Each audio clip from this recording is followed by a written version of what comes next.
नमस्कार। संसार का एक काल्पनिक विभाजन 11 विभाजन है संसार का। तो सबसे नीचे है दानव संसार। वहाँ पर प्रकाश बहुत कम है, मतलब 9% लाइट है वहाँ, 91% डार्कनेस है वहाँ पर। उससे ऊपर जो संसार है वो है पागल संसार, वर्ल्ड ऑफ मैड्स। तो ये पागल खाने में जो लोग हैं उनकी बात नहीं है, ये पूरी पृथ्वी की मनुष्यता की बात है। और ये इमेजिनरी है, काल्पनिक है, ज़्यादा गंभीरता से नहीं लेनी है इसको। तो उससे ऊपर मतलब ये दूसरा हुआ ना, फ्रॉम बॉटम, नीचे से ये दूसरा हुआ। 9 और हैं, तो इनको आप लोक कह सकते हैं। लोक संसार के बदले, या अगर आप लोक कहेंगे तो ज़्यादा क्लियर होगा, इसलिए कि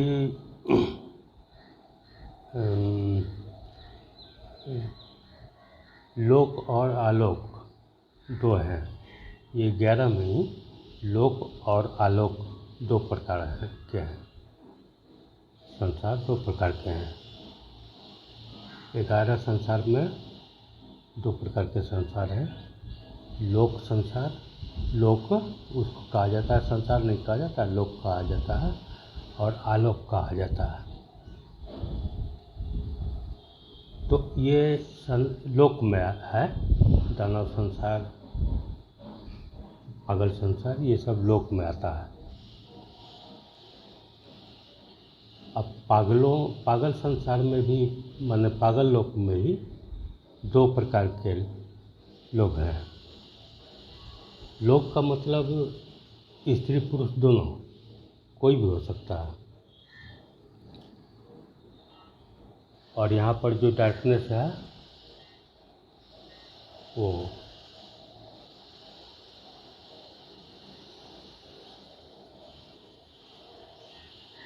82% डार्कनेस है।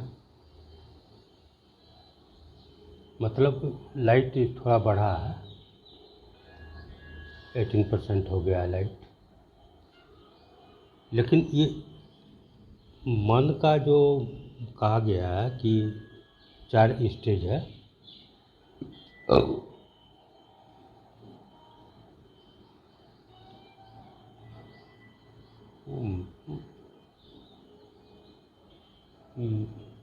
विमूढ़ अवस्था, उसके बाद है विक्षिप्त अवस्था, उसके बाद है एकाग्र अवस्था, और अंत में है तुरीय अवस्था। तुरीय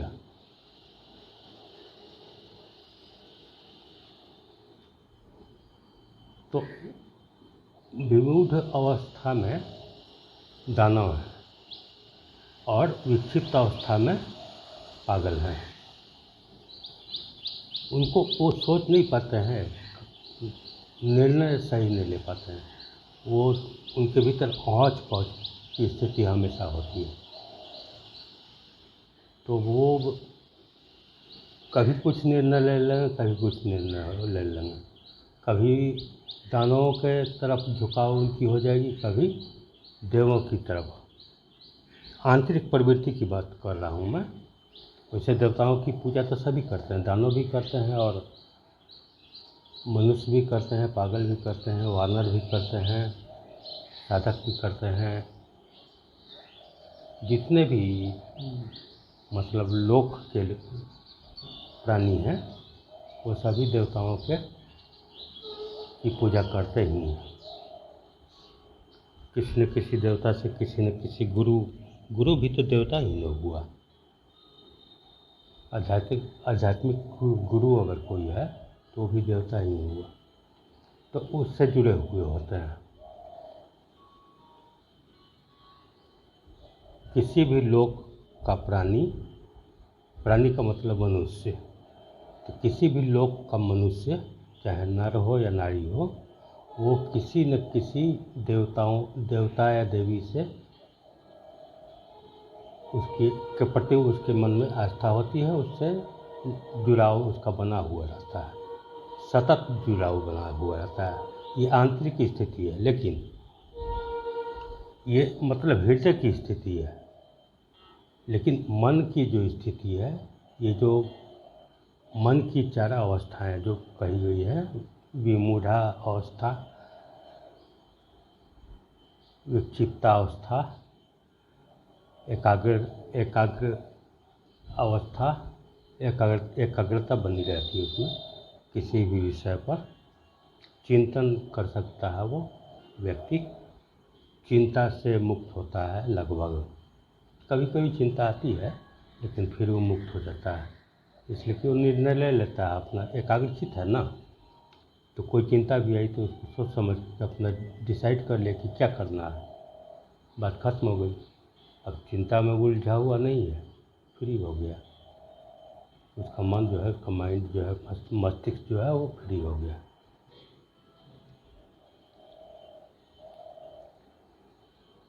तो एकाग्र जो है वो फ्री हो जाता है, चिंतन में हो जा सकता है, किसी भी विषय पर वो चिंतन कर सकता है। चिंता में वो होता ही नहीं है, चिंता आई, उसका समाधान, उस पर क्या करना है निर्णय ले लिया, और उसके बाद वो चिंता से मुक्त हो जाता है। लेकिन ये जो विक्षिप्तावस्था जो है मन की, तो उसमें कोई निर्णय सही नहीं लिया जा सकता है, इसलिए कि कोई न कोई चिंता भी उसके भीतर हमेशा बनी हुई रहती है। चिंता से मुक्त नहीं होता है वो व्यक्ति, और साथ में उसको किसी भी बात पर समकालीन बात जो समकालीन परिस्थिति जो आती है उसके सामने, तो उस पर उसको निर्णय भी लेना पड़ता है, तो वो कुछ भी निर्णय लेता है, गलत सही कुछ भी ले सकता है, मतलब विवेक उसमें नहीं होती है। तो उससे क्या है कि वो, तो उसकी टेंडेंसी 2 प्रकार की होती है। मतलब कुछ पागल या पगली जो है वो, उनकी टेंडेंसी ये दानों की ओर हो जाती है, उनकी रुझान, उनका ये व्यक्तित्व और उनका चाल चलन, उनका व्यवहार, उनका मन मस्तिष्क दानों से प्रभावित हो जाता है।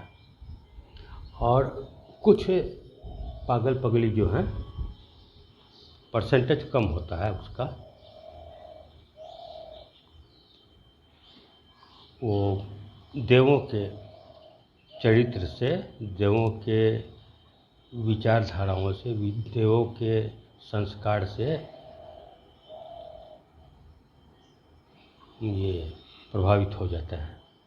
मतलब संस्कृति की सही स्थापना उनके भीतर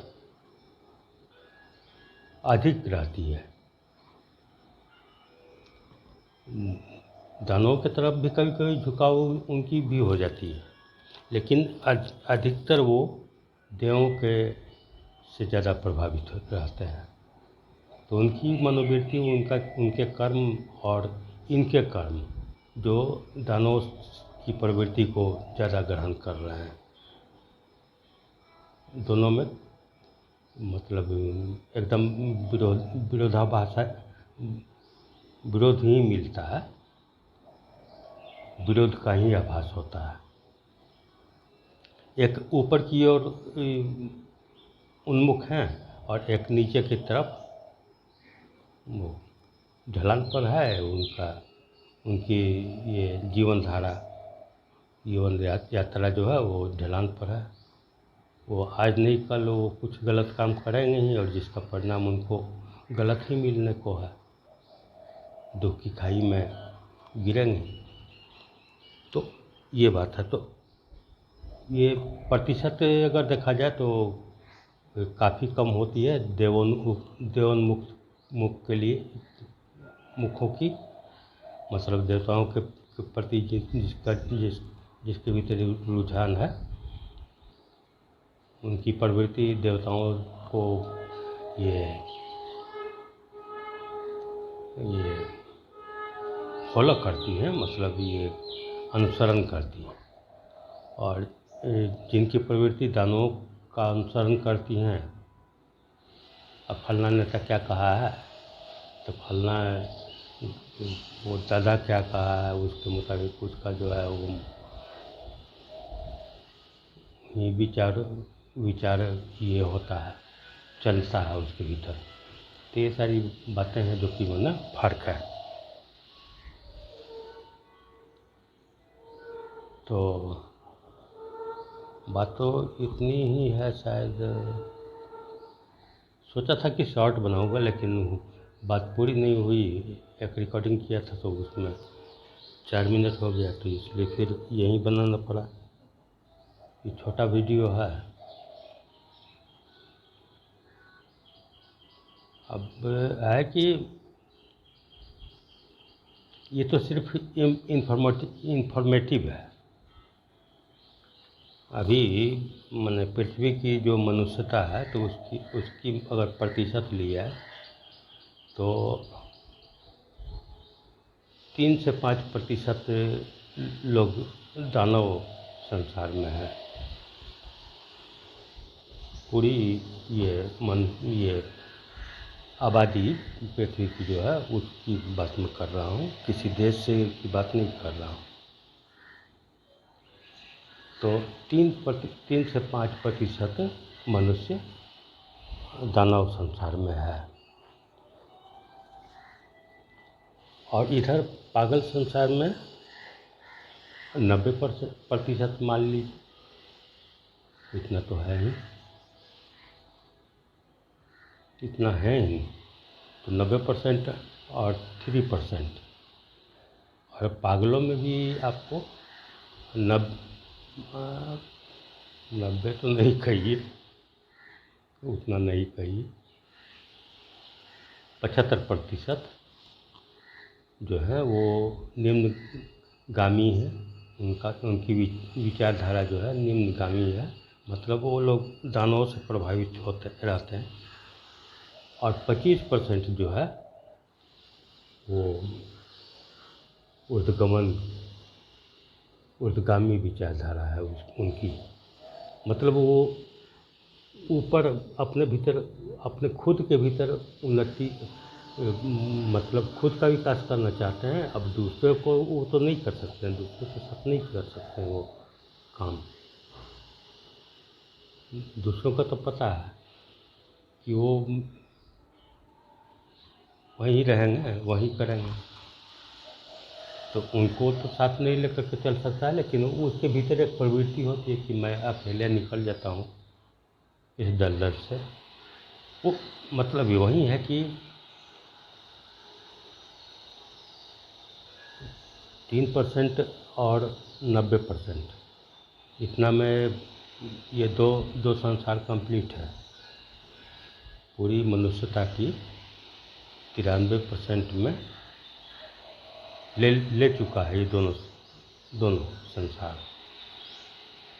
अब 90% जो बचा है, 90% जो पागलों का संसार है, जिसमें कि पागल और पगली हैं। वो पागल खाने वाले पागल पगली की बात नहीं कर रहा हूँ, उनको आप माइनस कर दीजिए, तो बेचारे बीमार हैं।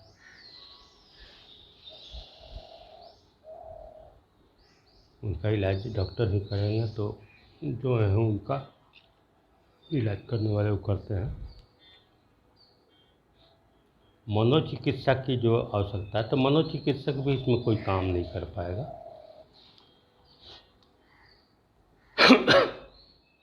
जब तक किसी आप आध्यात्मिक से नहीं जुड़ते हैं। और आध्यात्मिक कौन? आध्यात्मिक वो जो शरीर में है। अब जैसे मान लीजिए आप श्री श्री रविशंकर जी हैं, शरीर में है अभी, आप उनसे जुड़ सकते हैं, कोई दिक्कत नहीं है। अब ओशो हैं तो चले गए, वो अब चलने फिरने वाले, बोलने हंसने वाले, आपको देखने वाले नहीं हैं। श्री राम शर्मा आचार्य हैं तो वो शायद चले गए हैं, जो भी गुजर गए हैं, जो भी अब जिनका भी पार्थिव शरीर अभी इस धरा पर नहीं है, उनसे जुड़ने से कोई फ़ायदा नहीं होगा। उनसे जो जुड़ चुके हैं, उनके ये शरीर में रहने तक वो लाभान्वित रहेंगे, आजीवन रहेंगे, वो जुड़े रहेंगे और उनके भीतर काम होते रहेगा, ये इसकी गारंटी है। लेकिन जो लोग नया नया किसी से जुड़ना चाहते हैं तो इसके लिए ज़रूरी है कि आप जो भी हैं उनसे जुड़िए। अब कोई जेल में है, कोई गुरु जेल में है, तब उनसे क्या जुड़िएगा? वो तो अपनी अभिव्यक्ति को बंद करके रख दिए हैं, वो तो कैद में है, तो वो न आपको देख सकते हैं, न आपकी सुन सकते हैं, न तो आपके बारे में जान सकते हैं। तो उनसे तो संबंध कैसे होगा? मैं किसी का नाम लेकर नहीं कह रहा हूँ। तो जो भी पृथ्वी पर इस समय, इस काल में समकालीन जो भी आध्यात्मिक गुरु हैं, आप उनसे आप जुड़ सकते हैं। तो ये बात तो हुई। तो मैं ये कह रहा था कि 93% जनमानस से प्रभावित हैं और 93% मनुष्य इन दो संस्थानों के ही हिस्से हैं, जिसमें 3%। अब अगर उस 3 से 5 अगर हो जाता है प्रतिशत दानों का प्रतिशत, तो इधर पागल संसार से आप घटा दीजिएगा, 93 में ही चीज कर दीजिए इसको, इससे ऊपर बात छोड़ दीजिए। तो वो जो एकाग्रचित व्यक्ति है, एकाग्रचित तो होता है नहीं, वो विक्षिप्त अवस्था में पागल संसार का मनुष्य है। तो वो जो टेंडेंसी जो है, 2 प्रकार की जो टेंडेंसी है, मतलब 90% जो मनुष्य हैं पृथ्वी के, और मनुष्य का मतलब मैं बच्चों के बारे में नहीं कह रहा हूँ, बिलो 18 एज उनकी बात मैं नहीं कर रहा हूँ। टीन एज जिनका क्रॉस कर गया है उनकी बात मैं कर रहा हूँ।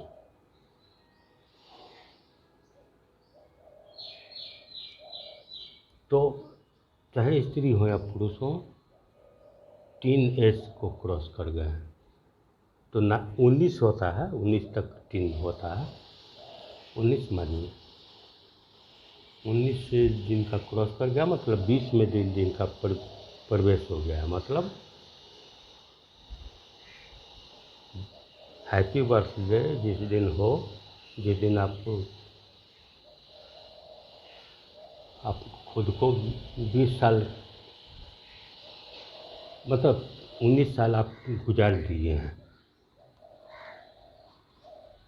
जन्म से, तब वहाँ पर से मैं गिनती कर रहा हूँ। तो 90% जो हैं पागल संसार के वासी, उन 90% के 25%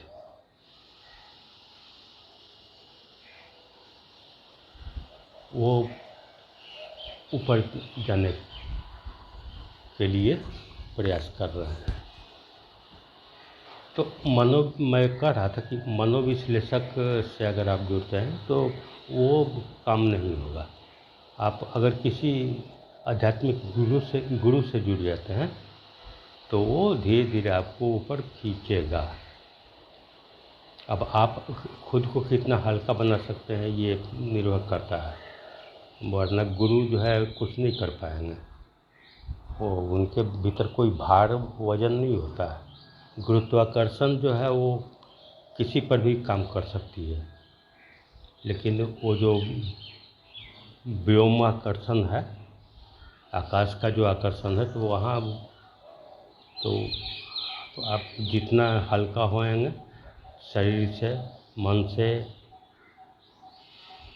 भाव दशाओं से, आप जितना ही हल्का होंगे उतना ही आकाश आपको खींचने का प्रयास करेगा और उतना ही आप आकाश की तरफ उठेंगे। आपका भी प्रयास होगा, आकाश का भी प्रयास होगा। वहाँ पर 50-50% दोनों तरफ का प्रयास काम करने लगता है। तो वो जो आध्यात्मिक गुरु है, अगर आप किसी से जुड़ जाते हैं जो कि इस काल में पृथ्वी पर